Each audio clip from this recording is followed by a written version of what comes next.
Certainly, if you talk to people from immigrant communities, notably from France's former Muslim colonies in North Africa and West Africa, quite a lot of them will see the laws against the hijab. So, France's education minister has said pupils will be banned from wearing abayas, the loose-fitting, full-length robes worn by some Muslim women in state-run schools.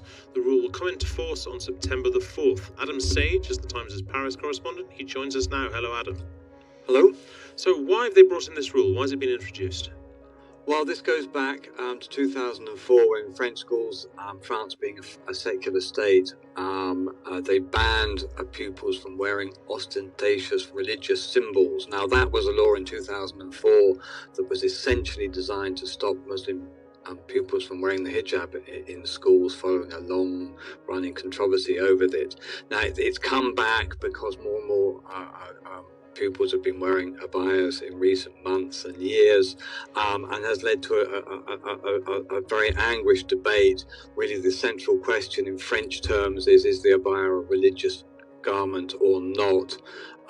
Quite a lot of Muslim community leaders say it isn't, but the Education Minister Gabriel Attal last night on the news decided that it was, and that it therefore will be banned from French schools. Is there much debate about the core principle here, that a person's freedom of right to freedom of religion, or is it sort of almost a given in French societies that these should be secular spaces?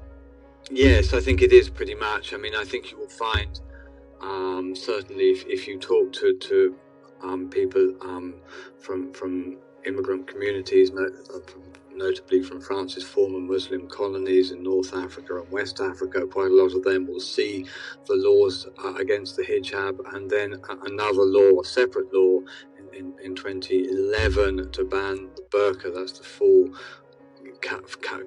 face covering garment as well in all public spaces, not only schools but in the streets as well. They will see those as discriminatory, but a vast majority of the French population backs the secular principles and backs the idea that schools should be free of religion, if I may put it like that,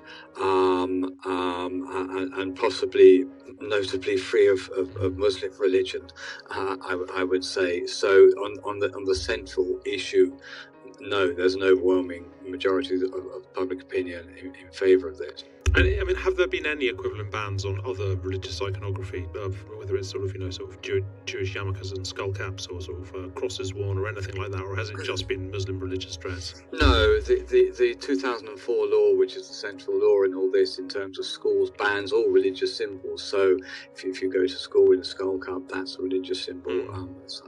That is not allowed. There is an issue over crosses as well. A school will be founded under that law to ban a pupil from wearing a very big cross. I mean, in practice, you'll find pupils going with small crosses to school and getting allowed in. I think that's fairly common. But the law is I mean, the law doesn't specify that it is anti-Muslim. It says it is to preserve the secular space that are French schools, France being a secular country. So all those religious symbols, as the French authorities put it, are outlawed in schools. Right. Okay. Well, thank you very much indeed. That's Adam Sage. He's the Times' Paris correspondent. Good to speak to you.